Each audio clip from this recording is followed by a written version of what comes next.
I'm gonna call the Simsbury Planning Commission to order, 7:01. All those who are able, please stand up and say the Pledge of Allegiance. Pledge allegiance To the flag of the United States of America and to the republic for which it stands, one nation, under God, indivisible, with liberty and justice for all. Right. So we have one missing regular member. You do. Which is Joe. So I will see Angel tonight as a regular member. And Marcus and Nick to serve as alternates. All right, thank you. All right, Bill, you wanna walk us through? Sure thing. Okay, turning to the minutes of the Planning Commission regular meeting dated Tuesday, January 9th, 2024. Commissioners have any comments to page 1, lines 1 through 46?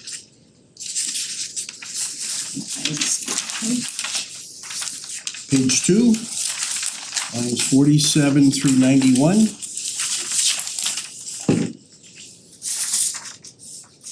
Moving on, page 3, lines 92 to 136. Well, on the copy that I had 116. Oh yeah, so on page 116, I know it's wordsmithing, but I think we're missing a word, strongly urged. Of? Planting of native plants? Or urge the planting of native plants, whichever, I mean, Urge the. I put, Or get rid of strike of the, but you still need of too, Put the of in there? yeah, Alright, I so- had before native plants. So line 116 will insert the word of between planting and native. The paragraph starting on line 130, Secretary Rice stated that the community input. I'd just like to expand that a little bit, so at the end of the first line where it says expressed not wanting more, I'd like to have large scale added, large scale apartment complexes rather than buildings.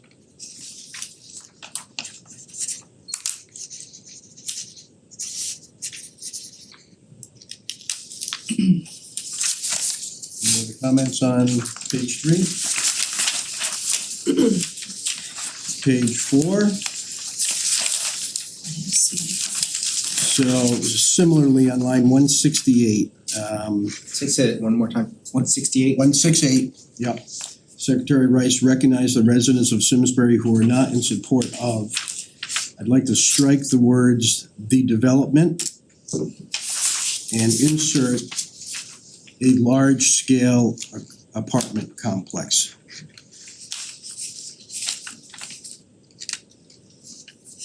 Okay, Amanda? yep, got it, thank you. Thank you. Any other comments on page 4? Line 137,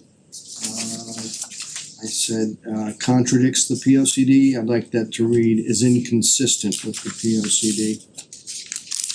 Advocating for diversity.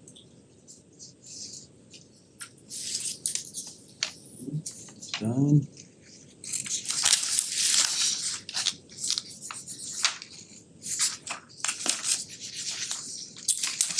Page 5.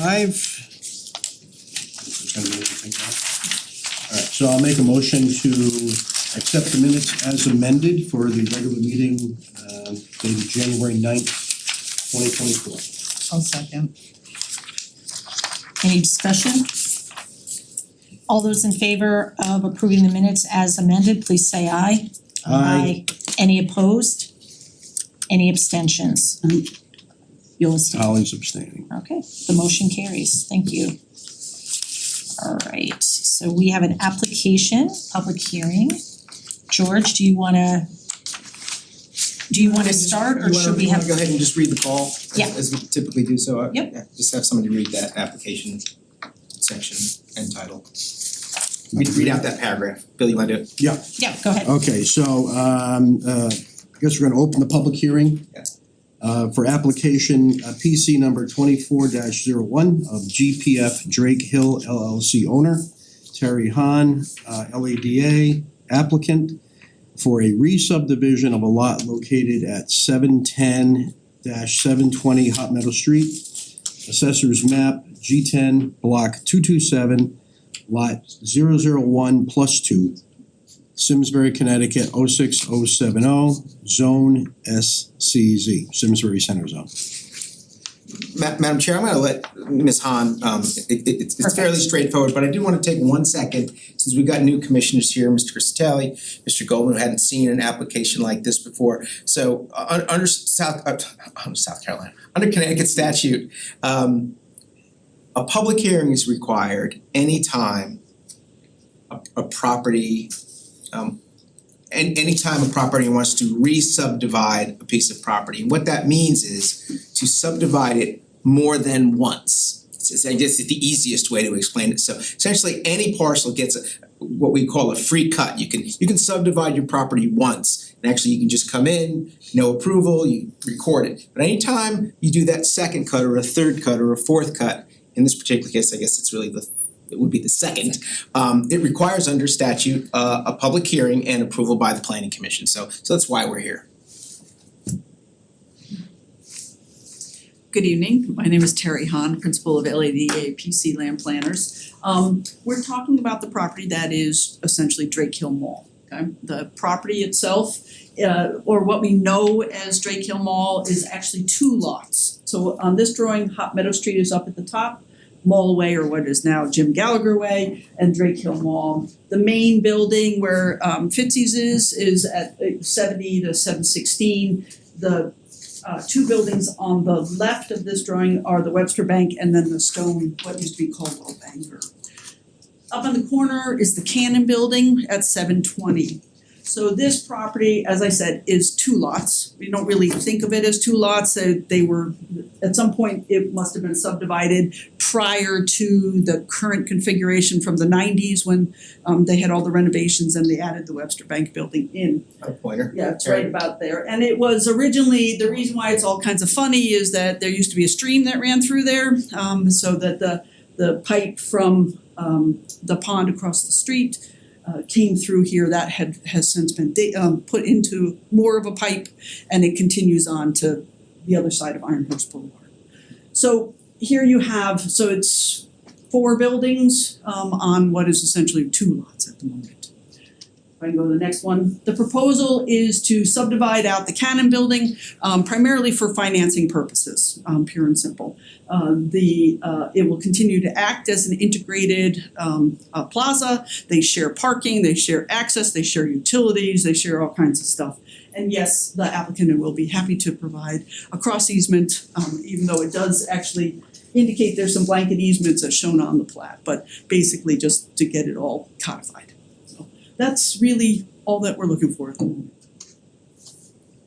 So just to help, we did put an aerial together, just I mean, you can see the plat, but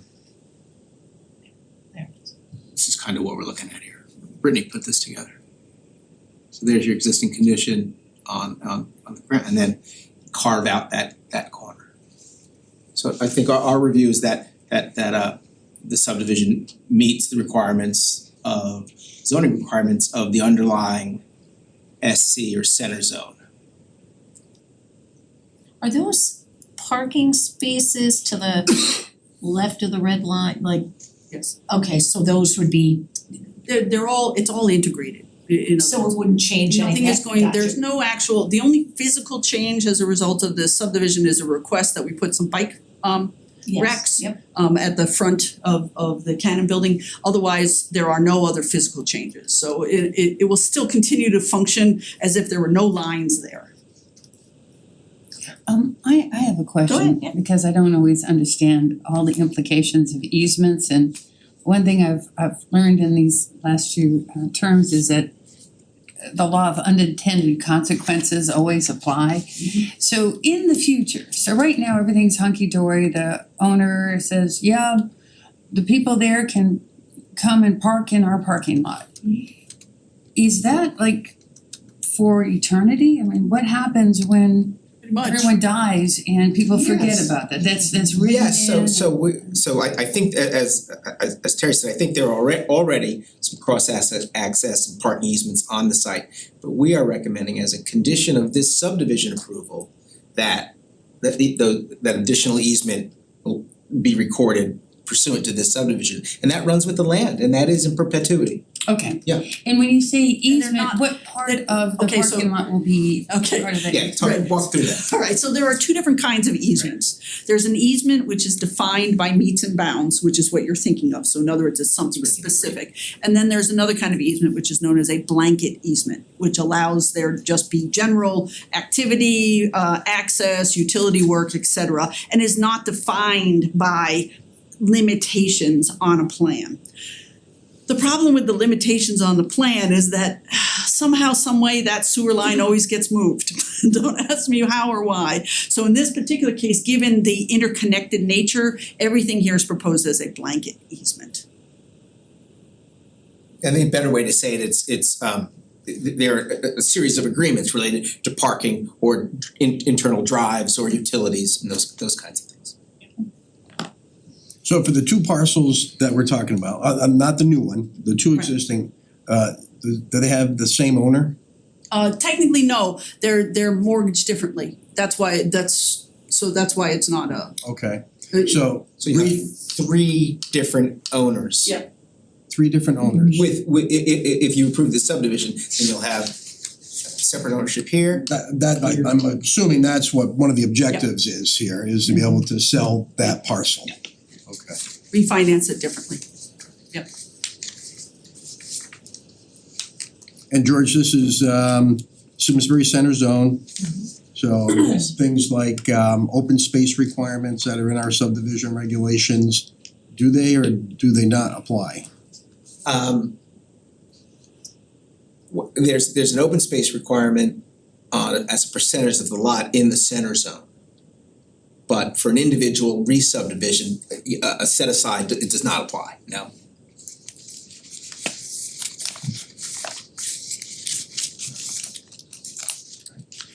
It's for a multi-lot subdivision. They apply for each parcel and we did the calculation and it does still have that open space, that it still maintains that open space requirement for the center zone. Which I think is like 15%. 15 is the center zone? Yeah. It's the grassed front essentially, right? Right, Yeah. right, I was gonna say, That's what it is. where are they gonna put the bike? You see, That's where you put the bike rack or near there.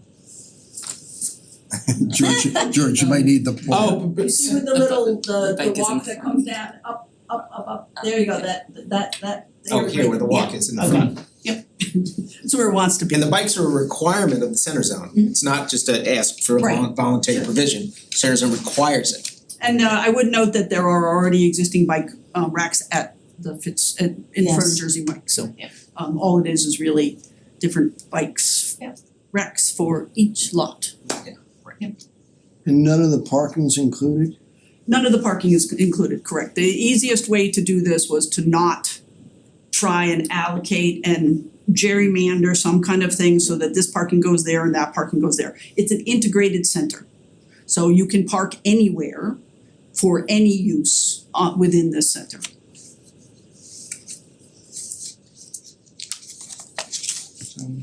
No, I noticed two people sitting in the back. I want to invite, it is a public hearing, so anybody else that wants to make a comment or give us any information is welcome to do so. We're a butter, so we got a notice, so I was curious as to what was happening, so hence we're here, but I have no objections. Well, thank you for being here. Any other questions anybody has? No questions? So you typically get a motion to close the public hearing. Yep. Alright, I'll move to close the public hearing. Second. Any discussion? All those in favor of closing the public hearing, please say aye. Any opposed? Any abstentions? The public hearing is closed. All right. And we offered a draft motion. which is on the screen. Not in front of me, not at your plate. I was like, whoa, okay.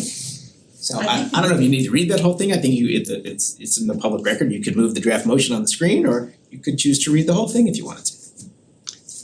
Can I just note that the re-subdivision plan has a revision date that you want to reference? Oh, yeah, a new one. Yes, What that's is a it? good point.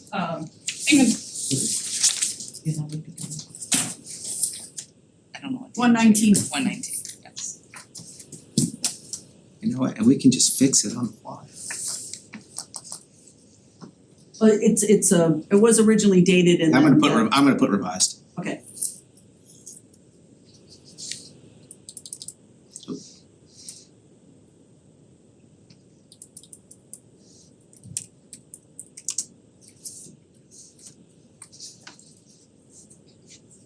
Just so you have the most current. There you go. Yeah, thanks for catching So that. I make a Terry. motion to accept the draft motion for PC number 24-01. A second. Second. Any discussion? All those in favor of approving the draft motion for application number PC 24-01, please say aye. Any opposed? Any abstentions? The motion carries unanimously. Thank you very much. Thank you. Do you guys need a physical copy of the revised? No, I don't. What are your plans for the building? Pardon? What are your plans for the building? Oh, no, we're across the street. Yeah, they're- We're on they're- opposite Jim Gallagher's Way there. Right now, they're just looking at financing. Okay. That's really what's going on. Yeah, just curious what's going in there. So are we. Oh. Chambers out. Yeah, they moved down the street. Everything changes a little time. Thank you guys. Beautiful Make building. a nice home. It is. Yes. No other business? I don't have any other business. Does anybody have any questions? Yeah, no, that was easy. Just as an update, the Tarryville plan RFP is on the street. Responses are due February 15. Oh, okay. And then we'll figure out a way to, we'll get those to the commission, we'll have a discussion about what we receive. I mean, it's not staff's decision to pick the consultant, I think it's your decision to pick the consultant, so we'll go through that process. If you have a lot, will you narrow it down or, Yeah. so We'll let's see what kind of order of Okay. magnitude we get. I've had interest, had a number of questions in the last week about it from various consulting firms. So I expect that we'll receive a number of requests or a number of proposals. when we picked Glenn for the P O C D, that was actually 2016, they came and did a pitch for us in a meeting, right? Didn't we come to? So we can talk about how to do that once we know the total number. Okay. I mean, we I think we only can get had it two or down to a three. final three and ask Yeah. them to come in and give a presentation. We could We could do that, We can do any okay. number of things depending on what they look like. Yeah, okay. So we'll manage the intake and then we'll Well, we can use this download meeting, it that's to what you. we did last, that's what I thought, so, okay. That'd be great. All right, so, wow, without objection, I'm gonna adjourn the meeting at 7:20.